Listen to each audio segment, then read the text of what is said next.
Welcome, and thank you for taking time out of your busy schedules. For those of you who know me, I don't like doing things conventionally, therefore I want this to be a little bit more upbeat. We're not very corporate, we're a fun business.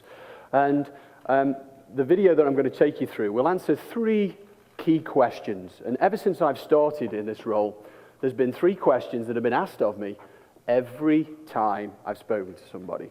The first one is, how is the park going to look?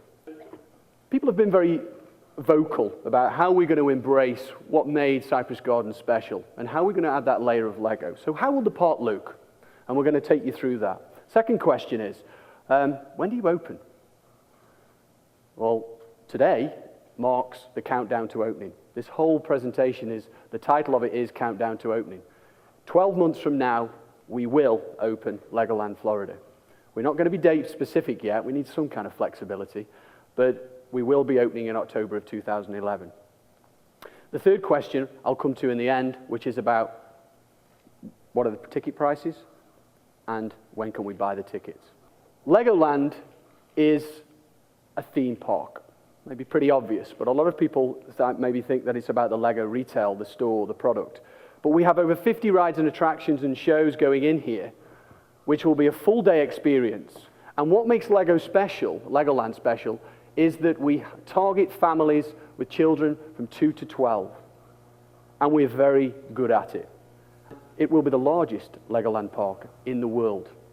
And it will be the 5th Legoland park in the world. Let's have a look at the map, shall we? Put you out of your misery so you can see some things. What I'm going to do is I'm going to go through this and we'll show some video footage to make it come alive a little bit. It's a little bit two-dimensional otherwise, but as I say, I can't wait to show you the rides and for you to ride the rides. Well, not all the rides, obviously, but I'll do my best to give you a journey through what Legoland Florida will look and how it will feel.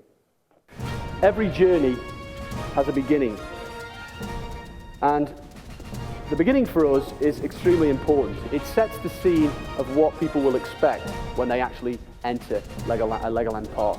The music, the theatre at the entrance. And two buildings here which people will be familiar with. There was the big shop here. We're extending this building and it will be one of the largest retail shops in the world.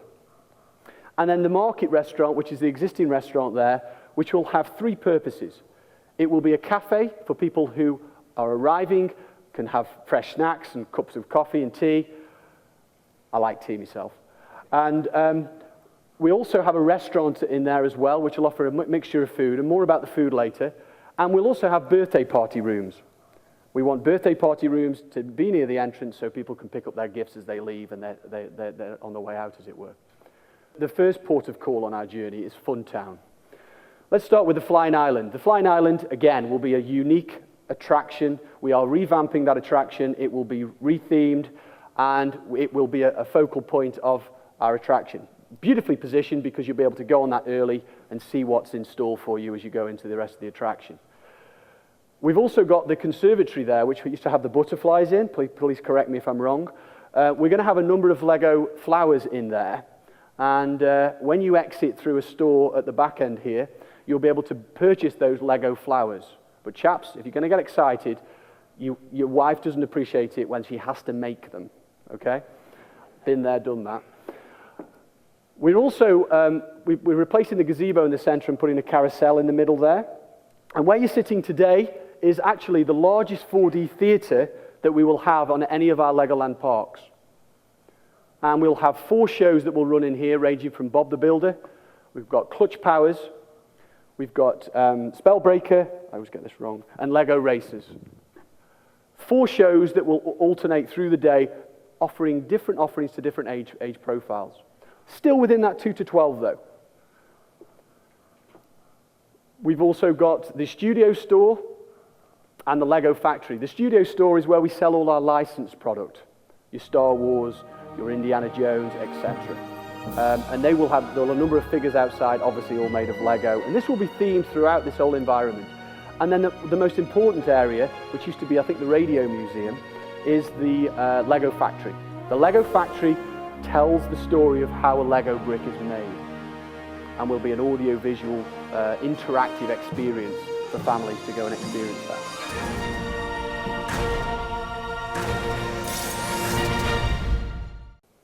right at the end there, we saw people enjoying the Grannies apple fries. And there's a story behind the Grannies apple fries. I think loads of people have heard about them. These were invented by Jürgen, our food and beverage director in California. And they are slices of apple that are dipped in cinnamon, deep fried, and then they have this delicious cream on the top of it. Absolutely a luxury item. But as I can't do anything simple here, I'm fed up of saying to people, have you tried the Grannies apple fries? So today, you are going to sample the apple fries. Can we go, guys? It's not all about deep fried. And we have fresh soup and salad, and all the restaurants that we have in different locations. Yes, we have a barbecue restaurant, but we also have healthy option choices at all our restaurants, which is important in today's age, particularly with growing minds. How are we doing with the fries? Has everybody had any? Yeah? Chewy. Shall we continue our journey? I think the guys will still bring you out there. Let's continue our journey. The next port of call is Miniland. Miniland, as you all know, hopefully know, is miniature cities made of Lego bricks. There's 25 million Lego bricks have gone into the making of our Miniland. If you are sad enough, you can count them.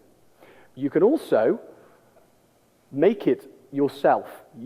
None of these bricks are specially made. People think, oh yeah, you make those bricks special. We don't. These are all the same bricks that you can purchase in any of the stores. And what we did here is we picked a location which has probably got the most beautiful view of Lake Eloise and has the most amazing view of any of the Minilands in the world, in my opinion.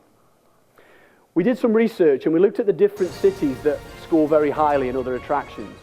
And Washington, D.C., which you can see the White House here. We've got Las Vegas, New York, and a Pirates area, which we'll come on to later. And also, in every Lego attraction, we take on what we call the face of the place. And unique to this Miniland will be Florida. It's worth adding also on the Miniland, the attention to detail is incredible, with lots of interactive elements. And I said at the start about what makes Legoland special, it's that interactive nature. There'll be things that the kids can operate, and also a number of lights in the evening. So even in the evening, it's completely transformed.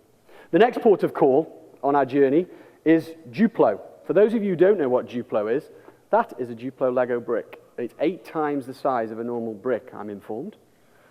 I know I've trodden on a few. The Duplo Village area is special as it appeals to our families with smaller children. And there is a soft play area in there with water fountains, and there are 4 rides specifically targeting that audience. And what I said before about the care that's taken in how we plan and develop our parks, this will also be the home of the baby care centre, which is right next to the Duplo area. This is every parent's dream with young children, right there. So the facilities are there and the attractions to keep them happy in a very safe environment. Now, the next journey, there's a perception in Central Florida that you have to build a castle to have a successful theme park. So we built one. Except we have a dragon in ours, and it's the dragon and forms a centerpiece of what we are calling Castle Hill.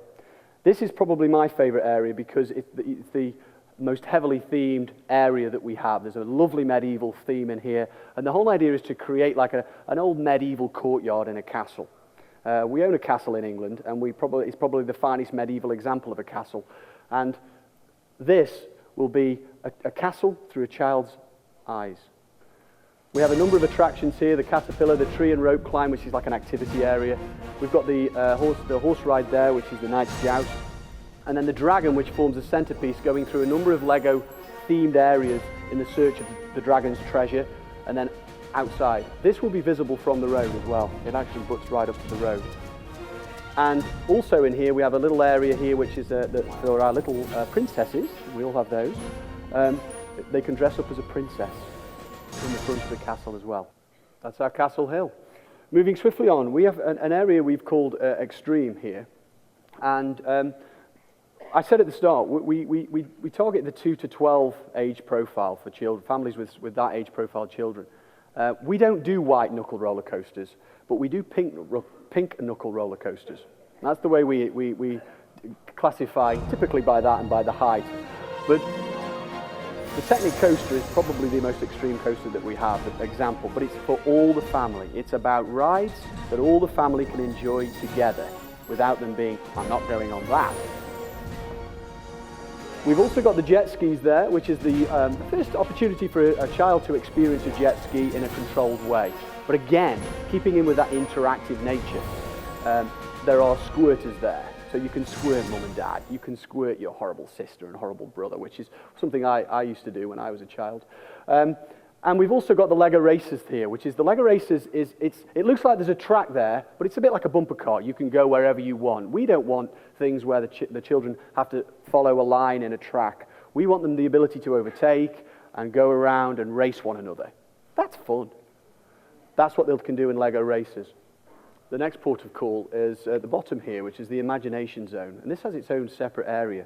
For me, the Imagination Zone is absolutely what Lego is all about. This is where the children can build with Lego. And as a consequence of what we do, the build and test is probably the best example of it.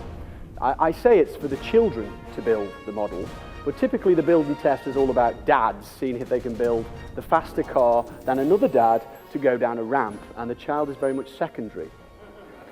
But either way, it's about quality time with families doing things together in a quality environment.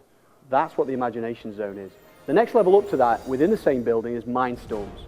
Mindstorms is our robotics campaign, and it's for the slightly older child. Older child, I can't do it, I'm nearly 40. But this building will be the centerpiece of our educational programs, which are very, very important to us, our school programs and working with the community in how we can link this to the curriculum and do those in terms of like field trips with fun. That's kind of where we want to head with that. We've also got a games area in there. We all know the Lego games, or you've probably seen the Lego games, and we'll have a game space in there working with Xbox where you'll be able to try all the new Lego games for free, and that will be in that building. And also in this zone, at the back end of it, we've got what is said on here as the huge towers. It's called the Kids Power Towers. And the reason it's there is because, again, it's an incredible view over Lake Eloise. Cypress Gardens, I am told, was the water ski capital of the world. And since then, I've been bombarded with lots of information, and I've read up on the subject. And it has incredible facilities here to do shows on Lake Eloise. And that was another key question when we were saying, what are we going to do here in this area? And do you remember the pirates I talked about? This area is now going to be called Pirate Cove. And funnily enough, the show is about pirates.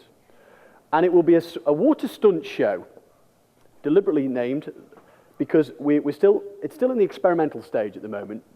All we know is we've got a beautiful arena there, and we also know what shows in our other attractions work very well, and it's about bringing the show to the audience so they feel a part of it. And although I'm going to show you, I haven't got any videos, and there's a lot of work going on behind the scenes in that, but we have got the mood boards, and I am willing to share the mood boards with you.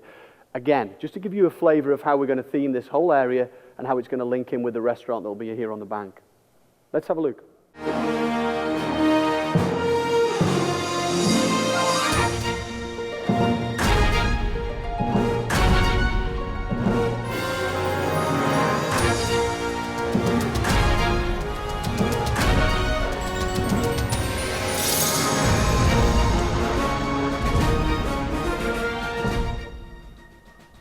The next area.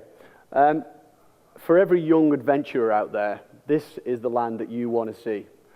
The beautiful thing about this area as well is that we've got a wooden roller coaster. Now, for the roller coaster enthusiasts, the wooden roller coaster is the thing to have. We have obviously purchased one on the back from the Cypress Gardens purchase, and we are going to turn it into Coastosaurus. It's going to have a dinosaur theme, and there'll be a number of Lego dinosaurs in and around the attraction. And this whole area will be themed with that explorer's theme in mind. And we've also got an Egyptian area, and we've got the Lost Kingdom ride, which is a ride that you go through like a forbidden temple where you're looking for treasure, but you have lasers and you shoot and you keep score on the cars. Again, beautiful family ride, interactive and epitomizing of all the Lego elements and all the Lego detail. And then there's a number of attractions around it, the Beetle Bounce rides, the Pharaoh's Revenge, which is like a foam ball thing where you put in and you put the foam balls in and aim at targets or dad, typically. And the Tree and Climb area as well. And, the Safari ride area, which is the, again, a favorite, a staple in a lot of the Legoland parks, which is a safari exploration on a ride that you see lots of Lego animals. The final land on our journey, and the 9th land of Legoland Florida, is, for me, the perfect example of the rides that make Lego, a Lego park and a Lego experience different. Let's start with the driving schools. For those of you who've seen these or haven't seen these. The driving schools are the epitome of what we want children to enjoy about a ride at a theme park. The driving school and the mini driving school are the examples. They get in the cars, they have a lecture before they go in about road safety. They then go into the cars and they follow the rules of the road. Very, very important, and they learn a key message there. And they then receive a driving license at the end of it, which is very, very clever end to the educational message that they're having through fun. We also have a mini driving school for our smaller children. But the way it's positioned is, though, that mum and dad can stand in the middle and they can see either or, which is also important, as we know, if families with small children, older child doesn't want to go with younger child on a certain ride. Again, we've been very sympathetic to that. The sweet spot is the Fire Academy ride. The Fire Academy ride you'll see on the video is the classic Lego experience. It's interactive, there's families working together to a desired goal. In this case, it's about putting an imaginary fire out and racing against other families. Beautiful ride, absolutely at the center of everything Lego does. And the boating school, not following a track again, this is the children driving a boat and learning boat safety. And then the stunt show. Stunt show sounds great, but it's actually about how to deal with fire. And there's a very serious message in there that is extremely important to families and how they deal in certain instances. And then, again, another first for Legoland Florida. We've inherited the suspended coaster, and we're going to theme this in with the Lego theme, and it's going to be our flying school. So there you have it. I've answered the first question, finally. There is Legoland Florida. And within or all around there is a number of different attractions and other elements that I haven't even started to talk about, ranging from Lego figures to interactive water features. There is so much detail that's gone into these areas. But this is all stripped out to show you the core proposition. And I hope you agree, we've been very sympathetic to the Cypress Gardens, which is why I'm going to come on to this point. The mansion at the moment we will be using and reserving for possibly hospitality in the future, and will be kind of out of bounds. We don't want people in that. It's a beautiful building. The Botanical Gardens, which I haven't touched on yet, and I left the best to last. This is what gives Legoland Florida its personality. This is what differentiates us from a lot of other parks, and is what's beautiful about this site with its challenges, rather than opening on a greenfield site, say, that we've done in a number of different attractions. The Botanical Gardens, I think the challenge for us is how we bring people into those Botanical Gardens. How do we create points of interest in there that people will go in there? Absolutely key to a lot of educational programs. It'll be key to potentially have a number of figures in there, treasure hunts that we'll do. So there is a lot we can do. But let's be under no illusions. That is an integral part of our identity as a Legoland Florida. And we're very lucky to have it.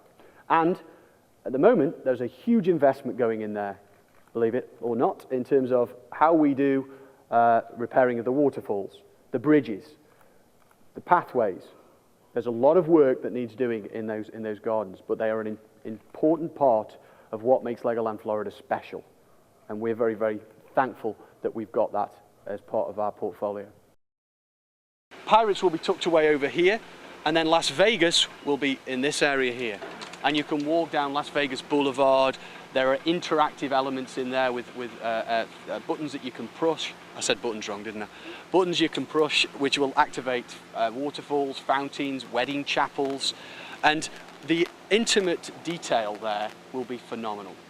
We have bonsai trees, we have miniature gardens, we have moving cars, we have shows in Las Vegas that will reset, that show what that the children can activate. And then you've got the fantastic New York skyline. And then in the evening, this will come alive, because in the evening, all the lights come on, and it will be fully illuminated inside the buildings. So you can see New York at night. Our opening price is a $75 adult and a $65 child, but for our preview pricing, now until the end of the year, it's $65 for an adult and $55 for children. And a key thing that I don't know if you caught on to in the presentation are our ages. So under 3 are free for our park at Legoland. 3 to 12, which is a little bit different from our competitors, are child age, and then 13 to 59 adult, 60 plus senior. So that's always good for you to know. Can you tell us about the lifetime pass? What do you get with that? Well, you get a lifetime of Legoland Florida, there's a lot of what we call adult fans of Lego that are very interested in this pass. It's very popular at a lot of our other parks. So you get a lifetime membership for you, the person that buys it. It's not transferable. You get preferred parking. You get all the events, all the special activities, anything in the park, discounts, newsletters, communication, and then when we have special model builder days when you can come out and talk to a model builder, maybe build something exclusive, the lifetime pass members will be able to do that. It's just for Florida? For Florida, correct. It's just for the Florida parks right now. California has a lifetime pass, and so do our 3 parks in Europe. I think honestly that what people will talk about and what they talk about in the other parks is more than anything the wholesomeness of the experience, and the fact that there is a place that concentrates completely on providing an experience just for families with young children. I think it is the mixture of coasters that we have in the park, rides that are geared for all ages. It is the fact that the families can do something together. It's an interactive experience, so it's not just canned passive entertainment that we offer. We're offering people an opportunity to spend time together, but also influence their own experience. And it's a variety of the attractions that makes this park also different from anything else. So you have everything from shows and rides, you have fantastic Lego models, you have the ultimate experience of what the Legoland Park originally was all meant to be, the Miniland area, which is the ultimate showcase of what you can do with Lego products.